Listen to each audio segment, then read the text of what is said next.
Diz assim a palavra do Senhor. Profeta Jeremias, capítulo 1, verso 4.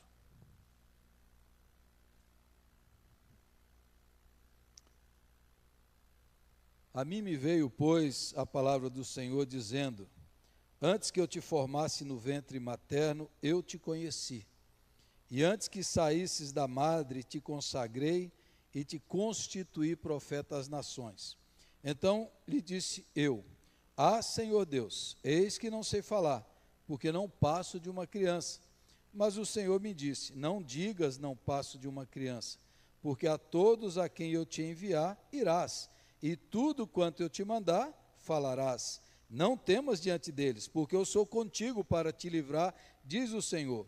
Depois estendeu o Senhor a mão, tocou-me na boca, e o Senhor me disse: eis que ponho na tua boca as minhas palavras. Olha que hoje te constituo sobre as nações e sobre os reinos, para arrancares e derribares, para destruíres e arruinares, e também para edificares e para plantares. Veio ainda a palavra do Senhor, dizendo: que vês tu, Jeremias? Respondi: vejo uma vara de amendoeira. Disse-me o Senhor: viste bem, porque eu velo sobre a minha palavra para cumprir. Outra vez me veio a palavra do Senhor, dizendo: que vês? Eu respondi: vejo uma panela ao fogo, cuja boca se inclina do norte. Disse-me o Senhor: do norte se derramará o mal sobre todos os habitantes da terra. Pois eis que convoco todas as tribos dos reinos do norte, diz o Senhor, e virão, e cada reino porá o seu trono à entrada das portas de Jerusalém, e contra todos os seus muros em redor, contra todas as cidades de Judá, pronunciarei contra os moradores destas as minhas sentenças, por causa de toda a malícia deles, pois me deixaram a mim e queimaram incenso a deuses estranhos, e adoraram as obras das suas próprias mãos.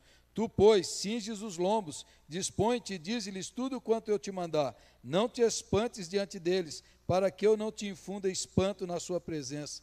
Eis que hoje eu te ponho por cidade fortificada, por coluna de ferro e por muros de bronze, contra todo o país, contra os reis de Judá e contra os seus príncipes, e contra os seus sacerdotes e contra o seu povo. Pelejarão contra ti, mas não prevalecerão, porque eu sou contigo, diz o Senhor, para te livrar. Amém e amém. Que o Senhor aplique essa palavra em nossos corações, pelo poder do Espírito Santo, em nome de Jesus. Amém. Como se forma a autoestima de uma pessoa? Como é que a sua autoestima foi formada? A partir desse texto eu quero lhes falar sobre isso, sobre autoestima, sobre como nós nos enxergamos a nós mesmos, como eu me vejo, como eu me enxergo, como é que anda a minha estima própria, o meu gosto próprio. E ao falar sobre isso, nós temos dois extremos. Normalmente a autoestima é formada no seio familiar, pela presença do pai, da mãe, na infância, nos primeiros anos. Depois é formado pelos parentes, pelos amigos próximos, depois pela escola, e a partir do olhar do outro, da palavra dos outros, a gente vai constituindo a maneira como a gente se vê. E quem foi de uma geração passada, a ideia de autoestima era diferente, né? Era diferente da que hoje se vê. As gerações passadas criavam filhos para serem fortes, para não serem frágeis, aguentarem as batalhas da vida, o tranco da vida. Então a ideia de formar autoestima era muito na base de palavras duras, de repreensões, às vezes de castigos físicos. E uma geração que foi criada assim, por causa do excesso disso, gerou uma espécie de rejeição, de revolta a esse tipo de criação. Ah, meu pai me batia, minha mãe me repreendia, eu nunca tinha voz nem vez, agora eu vou criar meu filho diferente. E aí a geração vai para um outro extremo. O filho pequeno é o centro da casa. Tudo gira em torno da sua vontade. Então o menino não pode ser repreendido, não pode ser corrigido, não pode ser disciplinado. Ela, isso vai afetar a sua autoestima, vai traumatizar. E aí nós vamos para um outro extremo, de crianças tiranas, de crianças que todos são tratados como príncipes e princesas, que nunca recebem o não, E aí, quando vai para o mercado de trabalho, ou quando vai para algum ambiente e tem que lidar com o patrão, hoje é um problema hoje de muitas empresas, que a nova geração não fica no trabalho, não fica no emprego, porque não aguenta pressão ou críticas, e aí uma geração fragilizada com as crises, porque os pais e as mães centralizaram toda a vida e dizia para o menino, e vivia em torno dos seus filhos pequenos, e eles criaram nessa bolha assim. Antigamente você levava o seu filho para a escola, meus pais iam e falavam para o professor, se ele der trabalho pode corrigir, e se você corrige, chegando em casa eu corrijo também. Hoje, se um professor corrigir o menino, a menina, o pai vem bater no professor, porque o meu filhinho não faz nada errado, meu filhinho é um príncipe, é uma princesa, e aí você infla artificialmente a autoestima, e aí a autoestima vira orgulho, soberba, presunção, altivez. E se antes muita baixa autoestima era usada como humildade e não era, a gente vai de um extremo para o outro, não é? Talvez você se sinta assim, mas eu fui traumatizado pelo meu pai, pela minha mãe, a minha escola, agora eu vou fazer diferente. Eu falei para a minha mulher, ela não acreditou, e ela disse, não, você não é do seu tempo. Eu falei, é do meu tempo, sim. Na minha escola tinha palmatória. Aí você fala, nossa, você é velho, né? Mas tinha, era no interior da Bahia. Botava lá aquela palmatória de madeira e vamos pegar tabuada.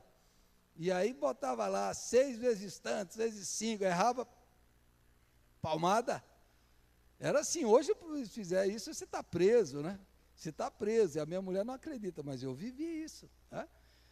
Algumas coisas que a minha mãe falava para mim, né, eu brincava com ela depois de adulto, e ela falava, não, nunca falei isso para você. Ela falou, mãe, falou, hein? Então, coisas que os pais falavam no intento de incentivar, encorajar, às vezes corrigir, disciplinar, hoje seria abandonado. E uma geração, às vezes, que ficou insegura, que ficou fragilizada, talvez, passou para os seus filhos essa ideia de uma autoestima artificializada, ou seja, o menino vai numa competição e fica em 4º lugar e só tem 4 competidores. Aí o pai fala, uau, campeão, você é bom, hein? No meu tempo dizia assim, mas você é fraco, como é que você fica em último lugar? Você não tem vergonha? E aí a gente fala assim, não, mas é questão da autoestima, vai ficar prejudicada. Meu seminário teológico, quando eu fiz o seminário teológico há muito tempo, o professor de teologia era também o diretor do seminário. E ele também era professor de língua portuguesa. Então tinha o culto na capela uma vez por semana, e na hora do culto os alunos oravam, igual a gente ora. E terminava o culto, o professor vinha lá e falou, você, ainda bem que Deus não leva em conta o português, porque você errou nisso, nisso, nisso e nisso. E corrigia as orações em público dos alunos. E hoje imagine fazer isso. E aí esse mesmo professor um dia deu um trabalho e você podia escrever, eu podia falar. E como eu acreditava na minha oratória, eu falei, eu vou falar, não vou escrever. Aí eu fui apresentar um trabalho para esse professor. Eu devo ter sido interrompido umas 20 vezes. E tem um negócio na língua portuguesa que eu aprendi com ele, que ele chama assim de barbarismo linguístico. Quando você fala assim, Deus, ele. Não, Deus já é o sujeito, não precisa repetir. Aí eu citava alguém, aí ele parava, barbarismo linguístico, na frente de todo mundo. Ele me interrompeu umas 20 vezes. E termina, eu ainda falo, obrigado, professor, pela correção. Isso vai me ajudar. Então, imagine hoje esse tipo de correção pública, de situações que aí vai falar assim, mas não pode, vai afetar, vai prejudicar. E a gente vai de um extremo para o outro extremo. E aí a gente tem um problema, que é uma geração insuflada artificialmente e fragilizada emocionalmente. Porque na hora que enfrenta as adversidades da vida, os nãos da vida humana, ele desaba, desmonta, porque não enfrentou as adversidades. E todos os pais são muito bem intencionados. Os pais querem proteger os seus filhos de todas as maneiras, dos sofrimentos. Aquilo que eu passei, meu filho não vai passar. E aí você cria isso daí. E aí você tem um problema hoje nessa geração. Por que eu estou falando tudo isso e contando essas histórias? Porque esse texto aqui, esse chamado de Jeremias, ele resolve esse problema. Ele resolve esse problema. Tem um livro do pastor de Brasília, pastor Ricardo Barbosa, que chama A Cruz e o Paradoxo da Autoestima. Porque esse é um problema de hoje. E esse texto aqui resolve esse problema. Porque a reação de Jeremias a Deus, quando Deus fala com ele, no versículo 6, o Jeremias diz assim: eu não sei falar, porque não passo de uma criança. O Jeremias está sendo verdadeiro. Ele se sente muito jovem para a missão que o Senhor está dando. O Senhor está convocando para ser profeta, está chamando ele. Mas ele fala assim: Senhor, mas eu não passo de uma criança, eu sou jovem, eu não sei falar. E aí, o problema do mundo moderno, se você pesquisar aí na internet, pesquisar na inteligência artificial, como é que lida com a baixa autoestima, como é que eleva a autoestima. Aí você fala assim: não, você tem que falar para você mesmo, você tem que ver as coisas boas que você faz, você tem que falar que você... E aí tudo é centrado no seu próprio eu. E a verdade é que o Jeremias não era capaz, entendeu? Essa é a verdade. Esse sentimento de incapacidade, de incompetência, de insuficiência, é a verdade. O Jeremias não era capaz. O Jeremias não tinha os recursos espirituais, emocionais, para fazer o que Deus estava chamando ele para fazer. E, na verdade, é isso. A autoestima nossa tem que ser baseada nisso. Eu não dou conta. Quando a minha mãe me repreendia, e usava um termo lá, que ela falava, que era um termo que me usava a palavra que eu não posso dizer, mas que rima com resposta. Entendeu? E minha mãe usava isso. Aí, o pior não é que minha mãe falava isso, é que ela estava certa. Ela estava certa. Naquilo que ela mandava fazer, eu não fazia direito. Eu não respondia, ela estava certa. E essa é a verdade. Então, aí a gente vai e entra nessa coisa assim: não, mas você precisa falar que você consegue, que você é capaz. E a gente não tem recursos em nós mesmos. Esse é o grande paradoxo, porque eu não tenho. Eu vou dizer assim: não, eu sou capaz, eu sou eficiente, eu sou competente. E aí você vai lá e não consegue. Então esse sentimento de insuficiência, isso faz parte de uma autoestima saudável, porque a missão de Deus, o chamado de Deus, a vocação de Deus para nós é um negócio muito forte, muito alto. E esse sentimento é bom, não é ruim, não. Porque isso aí faz você procurar de onde vem a suficiência, de onde vem a capacidade. Quando você chega nesse ponto de dizer assim: como é que eu vou dar conta? Não dou conta, isso é bom. E é isso que o Jeremias faz, é isso que toda pessoa com um mínimo de coerência, sinceridade, saúde emocional, diante dos desafios da vida, vai ser: eu não consigo, diante de novas fases, novas etapas, novas situações, novos desafios, eu não vou conseguir. Fala assim: eu não consigo sozinho. Esse senso de incapacidade faz parte do desenvolvimento, do amadurecimento, da transformação da nossa vida.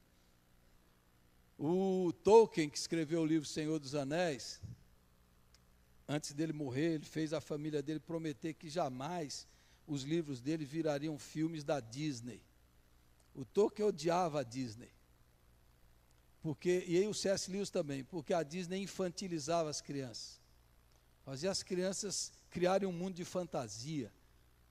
E a fantasia que ele criou do Senhor dos Anéis era para amadurecer as pessoas, para amadurecer as crianças, para as crianças se prepararem a lidar com a morte, por exemplo, com a dor, com a perda, com o sofrimento, com o mal do universo.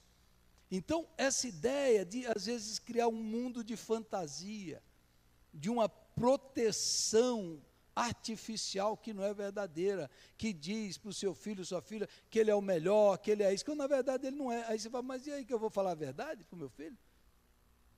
Não é? Como é que lida com isso? Aí esse texto resolve o problema. Porque a solução para a autoestima saudável, o segredo da autoestima saudável não está em nós.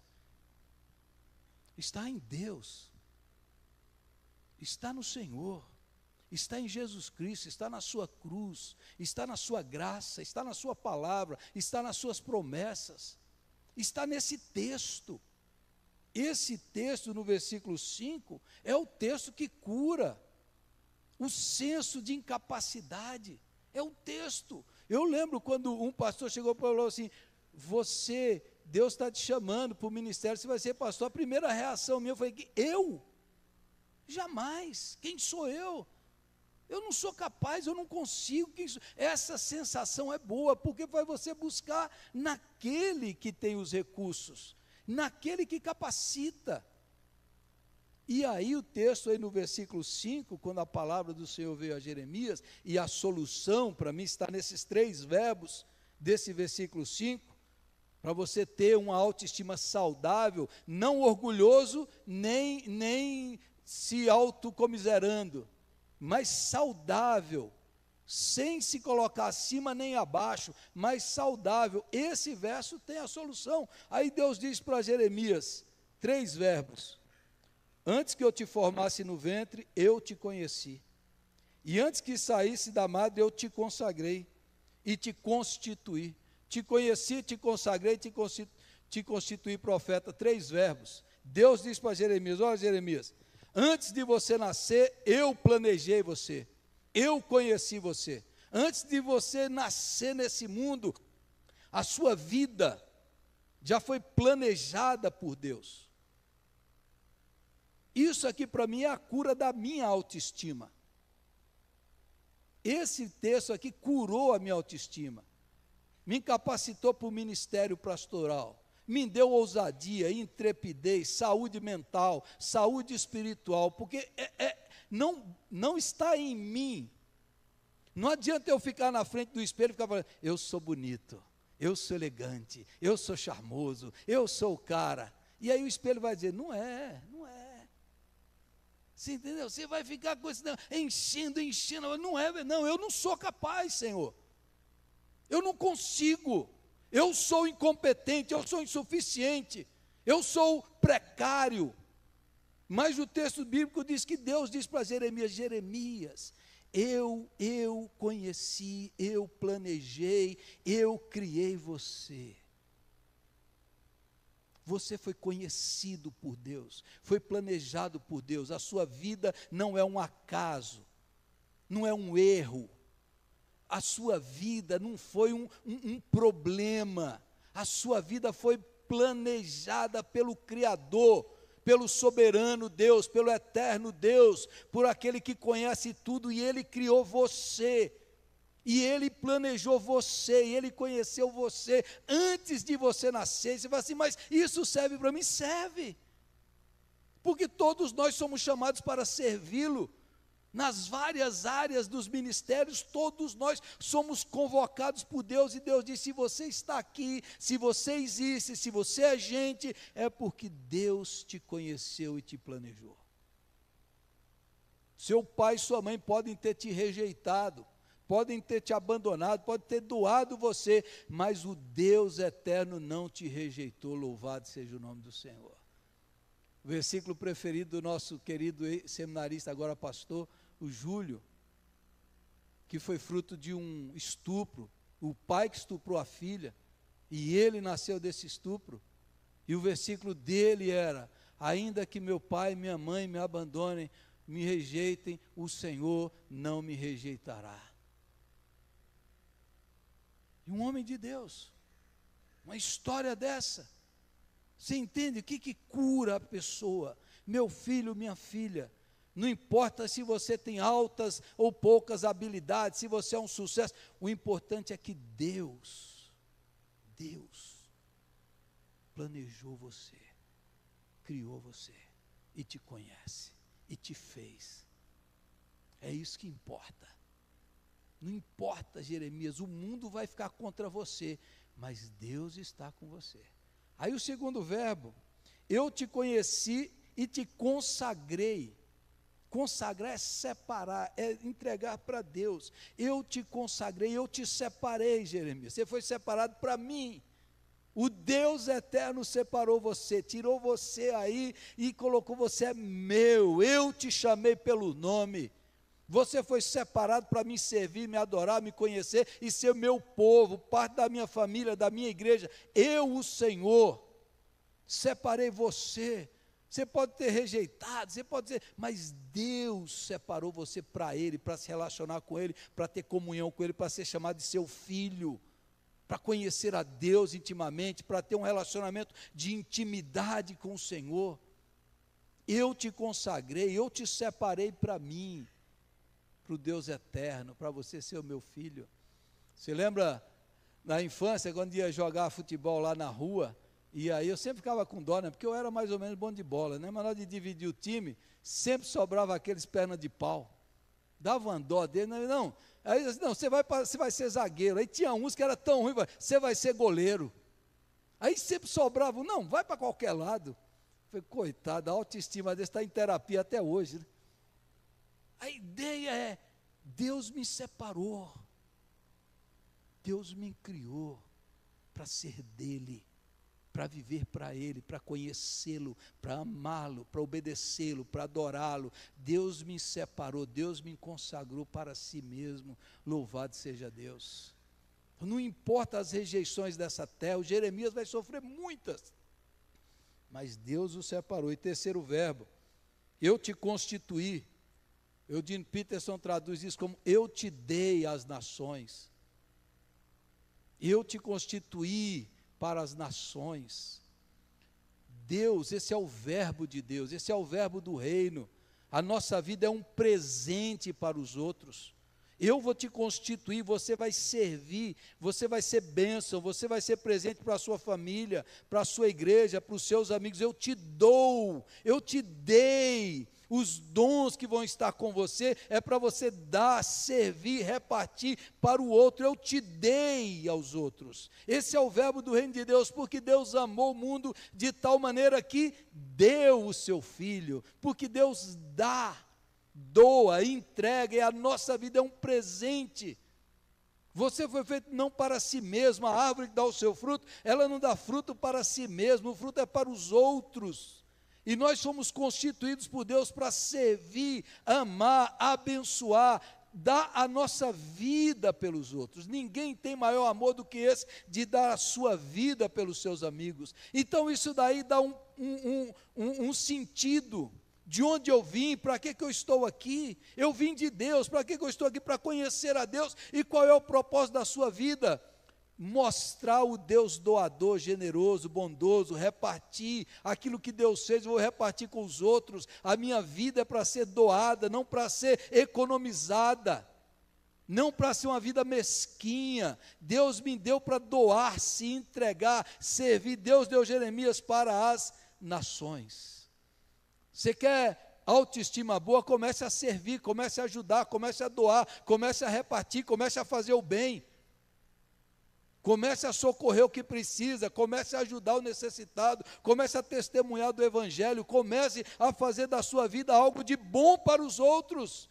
Quanto mais você retém a sua vida, quanto mais você segura a sua vida, mais você perde. Porque Jesus diz que esse é o segredo da vida, aquele que fecha, perde, o que abre, o que doa, esse ganha a própria vida. A nossa vida é um presente para a sua família, para os seus filhos, para os seus amigos, para a igreja, para a cidade, para servir. E Deus diz, é assim, Jeremias, eu te separei, eu te conheci, agora eu te dei para as nações. Você vai ser um instrumento de Deus para os outros povos. Como é que a gente cura baixa autoestima, irmão? É ouvindo a voz do Senhor falando comigo, falando com você, falando com a gente. Eu planejei a sua vida, eu te conheci, eu te separei e eu te dei como um presente. Sua vida é útil, é importante, louvado seja Deus. E aí vem a promessa, versículos 7 a 10. Aí você fala assim, mas como é que eu vou lidar com isso? Como é que eu vou lidar? E Deus diz assim, qual é a cura? Senhor, como é que eu vou fazer? Como é que eu vou fazer isso? Versículo 7, o Senhor me disse, não digas, não passe de uma criança. Por quê? Porque a todos a quem eu te enviar irás, e tudo quanto te mandar falarás. Não temas diante deles, porque eu sou contigo para te livrar. Insegurança, medo, fragilidade, angústia, seja o que for. O que cura isso? Como é que eu vou enfrentar esse desafio? Eu serei contigo. Eu vou estar com você, Jeremias.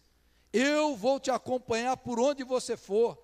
Ah, mas eu não consigo. Pois é, mas eu vou estar contigo. Eu não tenho força, eu não tenho capacidade, eu não sei falar. Eu vou colocar as minhas palavras na tua boca. E Deus toca na boca do Jeremias. É as tuas palavras, as minhas palavras na tua boca.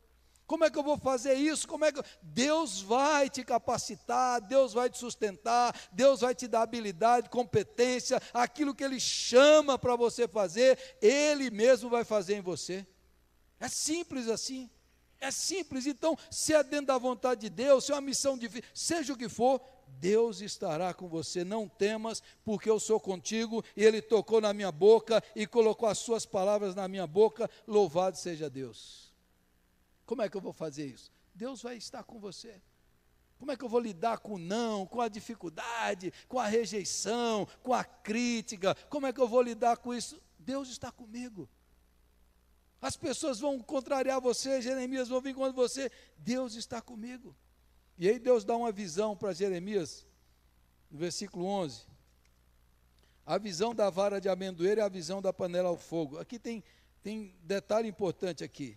Primeira visão que Deus dá para Jeremias. A amendoeira era a primeira que florescia quando estava chegando a primavera em Israel. No meio do inverno, a primeira árvore que dava flor era a amendoeira. E simbolizava que a primavera estava chegando, que o inverno estava acabando. E Deus usa aqui um jogo de palavras no hebraico. Deus diz assim, olha Jeremias, a minha palavra vai ser como essa flor de amendoeira, que vai sinalizar um novo tempo, uma primavera, uma restauração, uma renovação de todas as coisas. A minha palavra na tua boca vai ser como essa flor da amendoeira. E aí, viste bem, porque eu velo sobre a minha palavra. A palavra amendoeira é shoked no hebraico. E a palavra velar no hebraico é shaked. Então Deus diz assim, quando shoked, a flor da amendoeira, eu vou velar, shaked. A minha palavra na tua boca vai florescer. Vai florescer.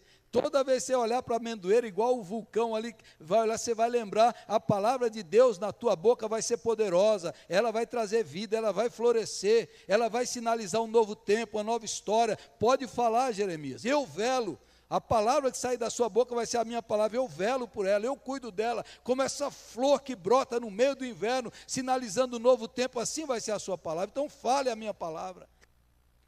E aí a segunda visão, a panela de fogo, fervendo, é o juízo que Deus vai trazer sobre Israel. Quando você está lavando lá a louça e tem uma gordura, você precisa de água quente para tirar aquela sujeira, aquela gordura. Deus está dizendo, vai vir uma panela fervendo para tirar a sujeira de Israel, de Judá, porque essa sujeira está incrustada na idolatria, na feitiçaria, na imoralidade, e o juízo virá como essa água fervendo para limpar Israel, para purificar. Deus está dizendo para Jeremias, olha, tenha esperança na minha palavra que vai florescer, tenha esperança na missão que eu estou te dando, e saiba que quando você olhar para esse mundo, olhar para a situação do Brasil, do mundo, parece uma panela fervendo, parece um monte de coisa explodindo, saiba que Deus controla a panela, que Deus dirige a panela, e a panela fervendo é direcionada por Deus para limpar o seu povo, para purificar o seu povo, para julgar o seu povo, para disciplinar o seu povo. Então, Jeremias, essas duas visões são basilares, para você ter esperança na palavra e confiar que Deus está conduzindo a história humana. Não fique desesperado, confie, a palavra de Deus é poderosa, como a flor, ela vai florescer, e o juízo virá, mas o juízo será para o bem do meu povo, louvado seja Deus. Como é que Deus lida com a nossa autoestima? Com a promessa, com a visão. Confie na palavra de Deus, confie nas promessas de Deus. Eu não sou quem as pessoas dizem que eu sou quem a palavra diz que eu sou. A voz que define a minha identidade não é a voz da sociedade, não é a voz das redes sociais, é a voz de Jesus no meu coração. É a voz do Espírito Santo dentro de mim, dando uma missão, um chamado. E aí eu falo para você hoje, quem sabe Deus já colocou no seu coração um chamado, um dom, um ministério, e você fica dando desculpa. Você fica dando, não, eu não tenho tempo, agora eu não posso, eu tenho outras coisas para fazer, mas isso está lá queimando no seu coração. Quem sabe nessa noite Deus quer falar com você, fala assim, pare de dar desculpas. Ah, mas eu não sei, eu não tenho condições, eu não tenho recursos. Não, só obedeça e Deus vai estar com você. Deus vai te capacitar. Não, mas eu queria começar um grupo de oração na minha casa. E por que não começa?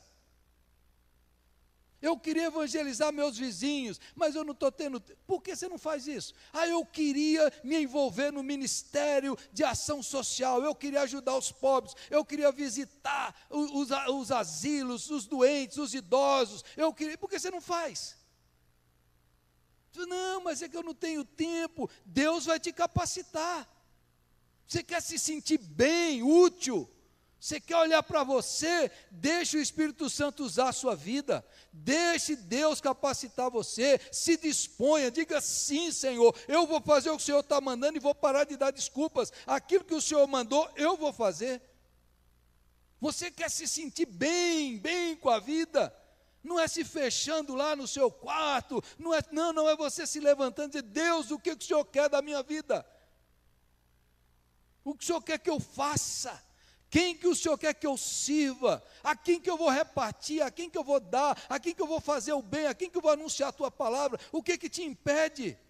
Então isso acaba com as nossas desculpas, acaba com as desculpas, porque Deus nos capacita, e se Deus colocou algo no seu coração, Ele quer capacitar você para realizar isso, e aí você vai ter aquela alegria. Quando você faz o que Deus está mandando você para fazer, o que o Espírito te chamou para fazer, você decola.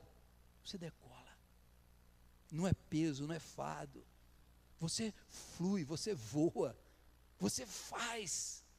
Quando você faz aquilo que Deus colocou lá na essência da sua alma para fazer, você fala, é para isso que eu nasci, é esse o meu chamado, é essa a minha vocação, essa é a minha contribuição única, singular, que Deus me deu, só eu posso dar. Aí você descobre a vida.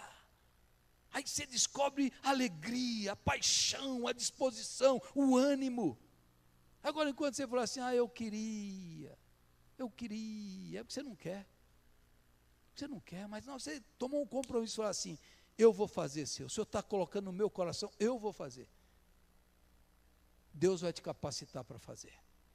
Na hora que você diz, sim, Senhor, eu não consigo, eu não posso, eu não tenho habilidade, eu não tenho expertise, eu não sei, mas o Senhor vai me dar pelo seu Espírito e eu vou fazer. É o que Deus fez aqui no Jeremias, louvado seja Deus. E aí, eu quero concluir com você, porque o Jeremias é extraordinário, entendeu? Não dá nem para comparar. O Jeremias foi um ser humano sensível,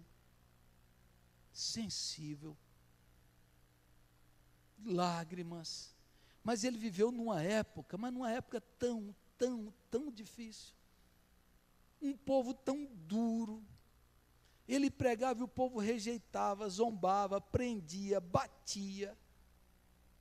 O coitado do Jeremias recebeu todo tipo de reprovação, mas ele não desistiu, ele chorou, ele desanimou, ele titubeou, mas ele permaneceu fiel, e é de uns homens mais extraordinários das Escrituras, é o profeta Jeremias. E aí eu quero ler para você o verso 18, 19 e 20, na tradução, 18 e 19, na tradução do Eugene Peterson, que diz assim, a Bíblia, a mensagem. Preste atenção, enquanto preparo para a tarefa. Eu o farei invencível como uma fortaleza, firme como uma coluna de ferro, sólido como uma muralha. Você é um sistema de defesa de um homem só contra a cultura vigente. contra os reis e príncipes de Judá, contra os sacerdotes e líderes locais. Eles vão lutar contra você, mas não vão nem arranhá-lo. Eu defenderei você em cada minuto de luta. É o decreto do Eterno. Jeremias, você vai enfrentar oposição, mas eu vou te fazer uma coluna de ferro, um sistema de defesa de um homem só. Eles não te vencerão. Louvado seja Deus. Esse homem tinha sentimento, tinha oração, tinha coração, tinha lágrimas, tinha dores, mas esse homem foi fiel a Deus e Deus cumpriu a sua palavra na vida de Jeremias. Deixa eu dizer para você, você quer ser invencível, indestrutível, imbatível, então pare de acreditar em você, pare de confiar na sua habilidade, sua capacidade, confie em Jesus, confie no Espírito Santo, entregue a sua vida para Deus e ore ao Senhor, diz: Senhor, eu não vou confiar mais na minha habilidade, vou confiar no Senhor. Obedeça a Deus, diz: sim, Senhor, o Senhor está mandando, eu vou fazer. Lembre-se, foi Deus que criou você, você não criou para só comer, beber e dormir. Sua existência não é só para essa, é para transcender, é para marcar história, é para marcar eternidade, é para viver no reino de Deus, o reino que não acaba. A nossa existência é maior do que apenas as nossas necessidades básicas. A nossa vida é para algo maior, mais amplo, mais eterno, duradouro, transcendente, metafísico, que vai durar para sempre. Então nós vivemos nessa sociedade mergulhada em doenças mentais, emocionais, porque o problema é espiritual. Quem cura a alma é Jesus, quem sustenta é Jesus, quem capacita é Jesus. Não adianta você ficar inflando o seu ego, porque isso não vai funcionar. O que funciona é você ouvir a voz do Deus eterno dizendo para você: eu te conheci, eu te separei, eu te constituí, obedeça e faça a minha vontade, que você vai ser invencível, indestrutível, ninguém vai te quebrar, Jeremias, porque eu serei contigo, diz o Senhor. Agora pare de dar desculpa, pare de ficar dando desculpa, colocando nada disso, pare desse negócio e olhe para Jesus e creia no Senhor Jesus Cristo. Amém? Vamos ficar em pé e vamos fazer um negócio aqui diferente.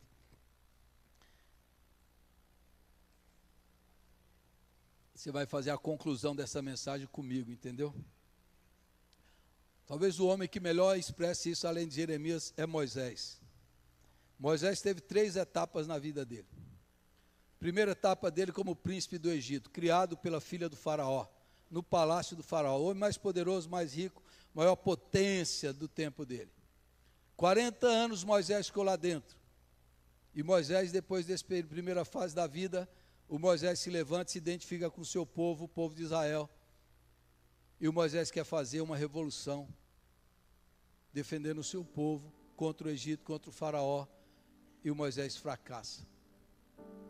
40 anos como príncipe do Egito. O Moisés poderia erguer as mãos. Erga sua mão assim. Erga sua mão assim. Pode erguer. Assim. O Moisés, depois de 40 anos no palácio, ele dizia assim: eu posso. Pode falar, eu posso. E o Moisés viu que ele não podia coisa nenhuma. Fracassou. Fracassou, teve que fugir. Teve que ir para o deserto. Viver no anonimato, no deserto. Cuidando de ovelha. Não mais no palácio, não mais no status. Ele teve que viver lá na pobreza, no deserto. 40 anos. Moisés passou lá para aprender uma coisa. Aí abre a sua mão assim e deixa a mão para baixo. Eu não posso nada. 80 anos de idade é um fracasso. No anonimato. Aquele homem que tinha tudo para ser o faraó, está lá no deserto, abandonado, anonimato. 80 anos. Com 80 anos de idade, Deus chama Moisés. E o Moisés diz: eu não posso, eu não sei falar. Eu não, manda outros, eu menos eu. Deu 5 desculpas para Deus, 5. Eu não, se eu não posso, a autoestima dele estava lá embaixo. Se na primeira fase da vida ele achava que era o cara, na segunda ele falou: estou acabado, estou só o pó da rabiola, não presto para mais nada. Mas Deus chamou Moisés, e na terceira fase da vida, então nunca é tarde, nunca é tarde, com 80 anos de idade, e os últimos 40 anos da vida de Moisés ele aprendeu ao libertar o povo do faraó, ao conduzir o povo pelo deserto, Moisés aprendeu. E aí você pode levantar suas mãos para cima e dizer: Moisés aprendeu que Deus pode todas as coisas. Deus pode todas as coisas. Através da minha vida Ele pode. Moisés viu que Deus pode. Senhor, nosso Deus, nosso Pai, nós queremos aprender a não confiar em nós mesmos, nos recursos do nosso ego, na nossa habilidade, capacidade, força. Nós queremos reconhecer que somos fracos, pequenos, precários, pecadores, que sem o Senhor nós estamos fadados ao fracasso e à derrota. Mas também nessa noite, Senhor, nós queremos ouvir a Tua voz que diz quem nós somos, que diz que a nossa vida não é fruto de um erro, de um acaso, que a nossa vida é fruto do Teu amor, do Teu propósito, do Teu plano, que foi o Senhor que nos criou, e foi o Senhor que nos chamou e nos separou para si mesmos, para ser o Teu povo, sua família, povo de propriedade exclusiva do Senhor, tirado das trevas para a sua maravilhosa luz. Senhor, nós queremos ouvir essa voz no nosso coração, para as pessoas que estão aqui desanimadas, para as pessoas que estão prostradas, achando que já passou o seu tempo, que já não tem mais nada, que essa voz fale profundamente: eu te conheci, eu te formei no ventre da sua mãe, eu estive com você, eu te separei, eu te dei, para ser bênção para as nações, para ser bênção para as pessoas. Então, Senhor, tira as nossas desculpas, tira, Senhor, as nossas expressões de falácia, de engano e auto-engano, que nessa noite nós possamos se abrir à voz do Espírito Santo, e dizer sim ao Teu chamado, à Tua vocação, e dizer: sim, Senhor, capacita-nos, usa-nos, unge-nos com Teu poder, faz-nos confiar que o Senhor pode todas as coisas, que eu tudo posso naquele que me fortalece.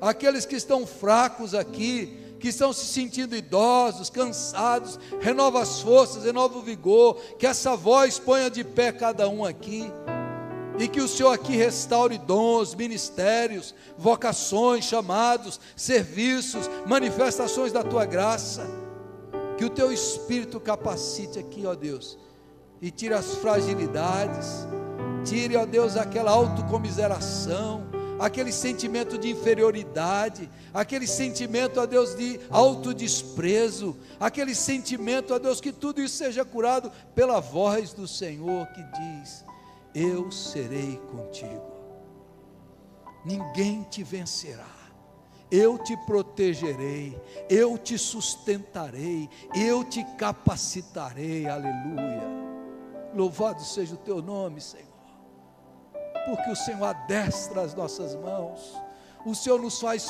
fortes por Tua graça, o Senhor restaura o brilho dos nossos olhos e levanta a nossa cabeça, o Senhor coloca os Teus planos e os Teus sonhos no nosso coração.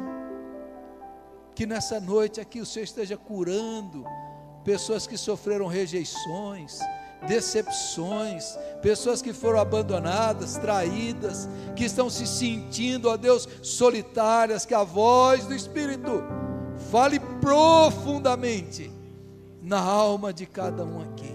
Eu te conheci, eu te chamei, eu te separei, e eu te constituí, eu te nomeei meu filho. Aleluia. Faça isso, ó Deus, em nossos corações nessa noite, em nome de Jesus e para a glória dele. Amém e amém.